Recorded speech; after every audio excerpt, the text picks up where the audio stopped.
మన పార్టీలో అనుబంధ విభాగాలు ఉన్నాయి. తెలుగు యువత, తెలుగు మహిళ, తెలుగు విద్యార్థి, టిఎన్ఎస్ఎఫ్, తెలుగు రైతు, ఐటీడీపీ, ఇట్లా అనేక అనుబంధ విభాగాలు ఉన్నాయి. వైకాపా పార్టీ కూడా అనుబంధ విభాగాలు ఉన్నాయండి. ఆ విభాగాల పేరే గొడ్డలి విభాగం. ఇంకొక విభాగం పేరు విధ్వంస విభాగం. ఇంకొక విభాగం పేరు బూతులు తిట్టేవారు. సో మనకి నాయకులు ఉన్నారు, వాళ్ళకి నాయకులు ఉన్నారు. మనకి వాళ్ళకి తేడా ఏంటనేది ప్రజలకి తెలియజేయాల్సిన బాధ్యత ఇక్కడున్న కార్యకర్తలందరిపైన ఉంది. మన పార్టీలో కూడా యువ నాయకత్వం వస్తుంది, నరనరాల పారుతుంది. ఆ పార్టీలో కూడా కొంతమంది యువకులు ఉన్నారు. ఒకడేమో హిట్ అండ్ రన్ కేసులో ఉన్నాడు, ఇంకొకడేమో భార్యని వేధించే కేసులో ఉన్నాడు, ఇంకొకడేమో ల్యాండ్ డాక్యుమెంట్లు ఫోర్జరీ చేసి కేసులో ఉన్నాడు, ఇంకొకడేమో ఏకంగా కిడ్నాప్ చేసి, ఒక వ్యక్తిని కిడ్నాప్ చేసి, పొగాకు ట్రేడర్ని కిడ్నాప్ చేసి ఆ కేసులో ఉన్నాడు. సో మన పార్టీకి వాళ్ళ పార్టీకి ఉన్న మధ్య తేడా ప్రజలకి తెలియజేయాల్సిన బాధ్యత ఇక్కడున్న కార్యకర్తలందరిపైన ఉంది. ఈరోజు మనం చూస్తున్నాం, వాళ్ళు ఫేక్ ప్రచారం అద్భుతంగా చేస్తారు. అది నరనరాల వాళ్ళ డిఎన్ఏలో ఉంది. బహుశా అబద్ధాలు చెప్పేది కూడా ఒక డిపార్ట్మెంట్ ఉంది, వాళ్ళకి ఒక విభాగం ఉంది. అసలు డిఎస్సి అంటే తెలుగుదేశం, తెలుగుదేశం అంటే డిఎస్సి.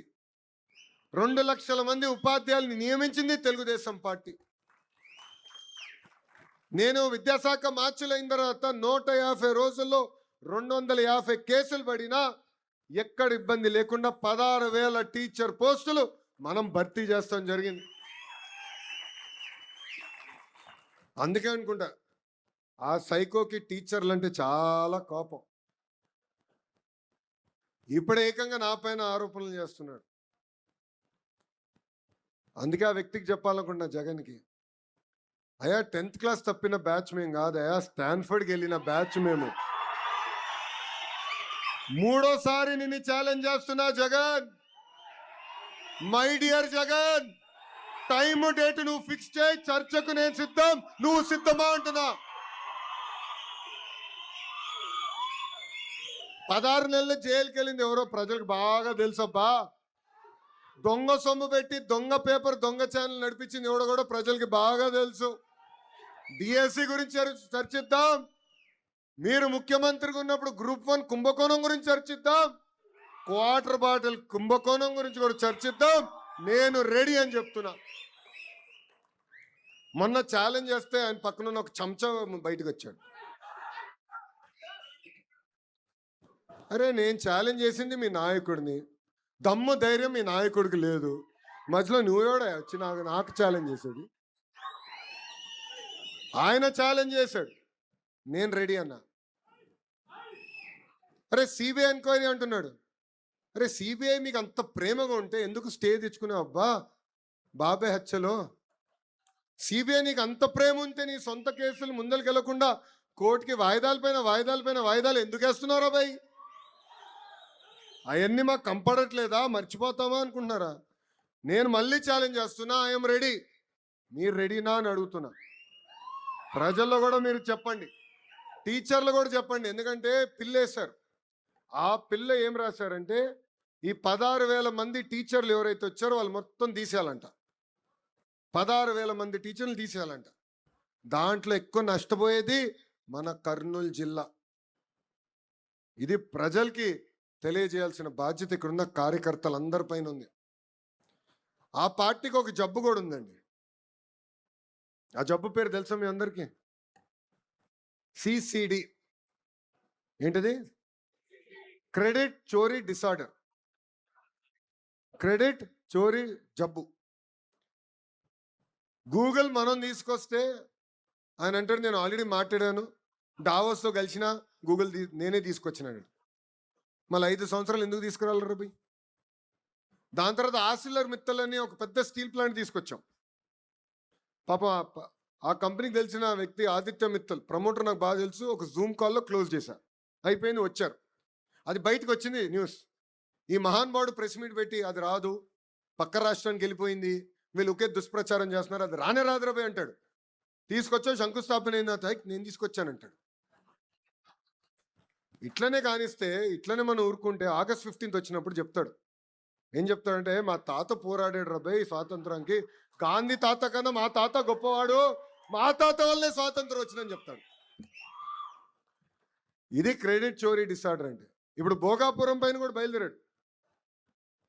5 సంవత్సరాలు ఏం పనులు చేయలా, పట్టించుకోలా, కనీసం ఒక్కసారి వెళ్ళి చూడలా. ఇప్పుడు ఎయిర్పోర్ట్ అయిపోయింది, ప్రధానమంత్రి గారు వచ్చి ఓపెనింగ్ వస్తుంటే ఇప్పుడు బయలుదేరాడు మహానుభావుడు. అందుకే ఆ జబ్బు ఉంది పాపం. లండన్ మందులు సరిగ్గా పనిచేయట్లేదు ఈ మధ్యన. ఇదంతా ప్రజలకి తెలియజేయాల్సిన బాధ్యత ఇక్కడ అందరిపైన ఉంది.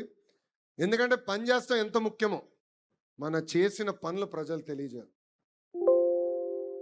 మన అనేక సంస్కరణలు తీసుకొస్తున్నాం, అది మనం తెలుసుకోవాలి, ప్రజల దగ్గరికి వెళ్ళాలి, ప్రజల్లో చైతన్యం తీసుకొచ్చే బాధ్యత మనందరం తీసుకోవాలి. నైనా ఇక్కడ ఆగండి పోలీస్ సోదరులా, నైనా ఎందుకు వదిలేయండి, ఎందుకు కంగారు పడతారు మీరు? కూల్గా ఉండండి, ఎందుకంత పడతారు?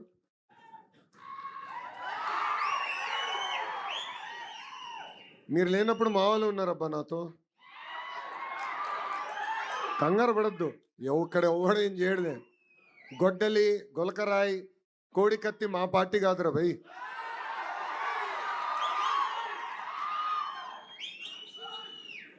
ఇక్కడున్న కార్యకర్తలందరికీ ఒక పిలిపిస్తున్నాం. ఇప్పుడు డోర్ టు డోర్ కార్యక్రమాన్ని మనం చేపట్టాలన్నాం. మెటీరియల్ అంతా మీకు అందజేశాం. మీరు మీ బూత్లో నాయకత్వం వహించండి. ప్రతిరోజు 30 గడుపులు ఓర్పు సహనంతో వెళ్ళి మాట్లాడాలి, చేసిన మంచి పనులు చెప్పాలి. దాని తర్వాత వాళ్ళు ఏమైనా అడిగితే ఆ ఫీడ్బ్యాక్ రాసుకోండి. ప్రోగ్రామ్ మొత్తం అయిన తర్వాత మై టీడీపీ ద్వారా మిమ్మల్ని అడుగుతాం ఫీడ్బ్యాక్. అయ్యా మీ బూత్లో ఏమన్నారు ప్రజలు, ఎక్కడ బాగా చేస్తున్నాం అని చెప్పారు, ఎక్కడ మనం ఇంకా చేయాల్సి ఉంది అని ప్రజలు వివరిస్తున్నారు, ఏం చెప్పారో మేము తెలుసుకుంటాం. ఆ యాప్ ద్వారా మేము తెలుసుకుంటాం. దయచేసి కార్యక్రమం మన అందరం జయప్రదం చేయాలి, అందరం కష్టపడాలి. ఎందుకంటే నేను చెప్పా, మన నియోజకవర్గం 50-50 అంటే 50% సార్లు గెలిచాం, 50% సార్లు ఓడిపోయాం. దానికి కారణం మనమే, మన నిర్లక్ష్యమే, ప్రజలను తప్పడతాం కాదు. 1985 తర్వాత గెలవని నియోజకవర్గంలో నేను పోటీ చేశా స్వామి, మంగళగిరి. 2019లో నేను ఓడిపోయా, 5300 ఓట్లతో ఓడిపోయా.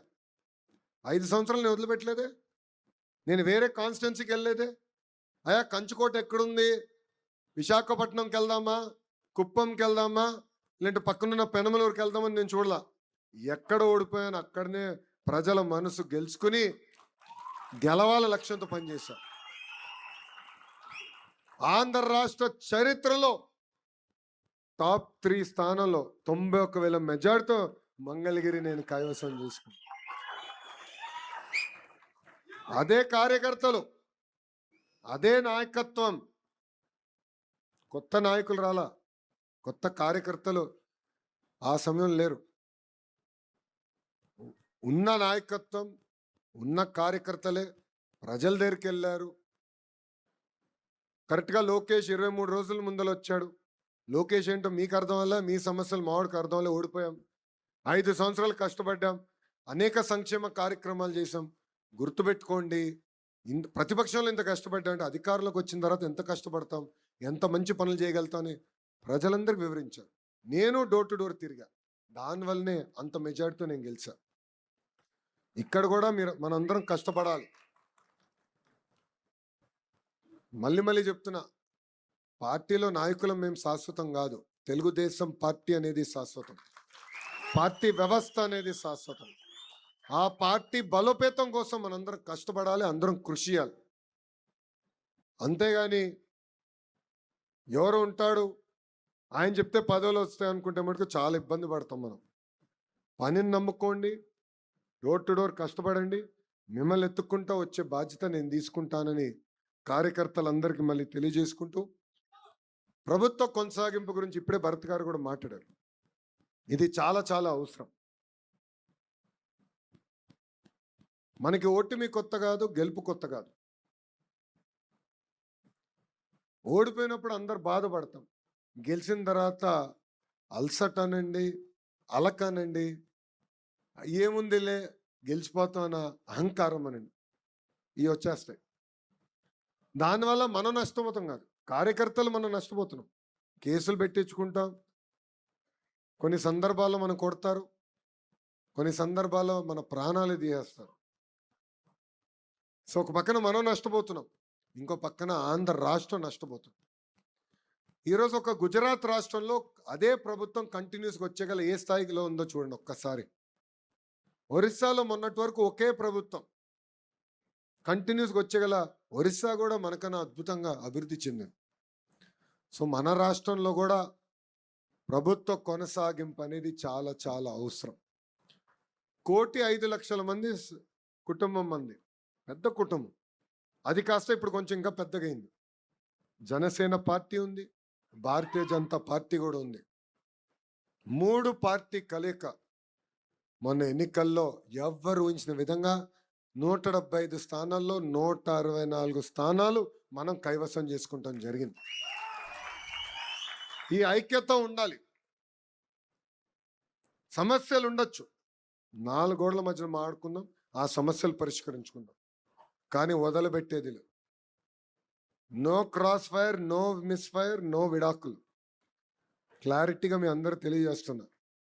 ఎందుకంటే మన పార్టీ ముసుగులో జనసేన పార్టీని తిట్టేవాళ్ళు ఉంటారు, జనసేన పార్టీ ముసుగులో భారతీయ జనతా పార్టీని తిట్టేవాళ్ళు ఉంటారు, భారతీయ జనతా పార్టీ ముసుగులో మన తిట్టేవాళ్ళు ఉంటారు. సోషల్ మీడియాలో ఎన్ని చూసి మనం కంగారు పెట్టి మనం తిట్టుకుంటూ మనం కొట్టుకుంటే నష్టపోయేది ఆంధ్ర రాష్ట్రం, ఆంధ్ర రాష్ట్ర ప్రజలు. ఇది దయచేసి అందరం గుర్తుపెట్టుకోవాల్సిన అవసరం ఉంది. సో ప్రభుత్వ కొనసాగింపు అనేది చాలా చాలా అవసరం. అందరం కలిసికట్టుగా పని చేయాలి. మీకు ఎలాంటి సందేహాలు అవసరం లేదు.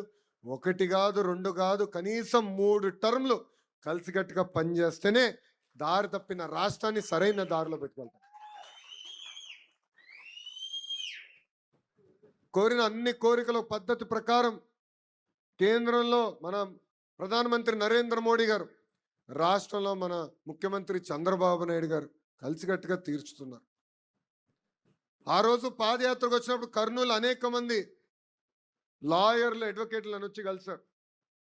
ఆనాడు చెప్పారు, హైకోర్టు ఇక్కడ ఉండాలి, ఇక్కడికి తీసుకొస్తే బాగుంటుందంటే వాళ్ళు ఒకటి చెప్పారు, చేయలేని హామీలు నేను ఇవ్వను. కానీ ఆనాడు నేను ఒక హామీ ఇచ్చా, హైకోర్టు బెంచ్ కర్నూలులో నేను ఏర్పాటు చేస్తానని హామీ ఇచ్చా. రాబోయే 90 రోజుల్లో హైకోర్టు బెంచ్ కర్నూలుకి తీసుకొచ్చే బాధ్యత మన ప్రభుత్వాన్ని. ఇవన్నీ చేయగలుగుతున్నాం అంటే కేంద్ర ప్రభుత్వం సహకారం ఉంది. ఇది మనందరం గుర్తుపెట్టుకోవాలి. డబుల్ ఇంజిన్ సర్కార్ వేరే రాష్ట్రాలు ఉన్నాయి, కానీ మన రాష్ట్రంలో డబుల్ ఇంజిన్ బుల్లెట్ ట్రైన్ సర్కార్ ఉంది. ఎందుకంటే బాబు గారి స్పీడ్ మీకు తెలుసు, తగ్గేదే లేదు. అదే స్పీడ్లో ఇప్పుడు ప్రధానమంత్రి నరేంద్ర మోడీ గారు కూడా చూస్తున్నారు. ఇద్దరు కలిసికట్టుగా రాష్ట్రాన్ని అభివృద్ధి చేయాలన్న లక్ష్యంతో పనిచేస్తున్నారు. అందుకే ప్రభుత్వం కొనసాగింపు అనేది చాలా చాలా అవసరం.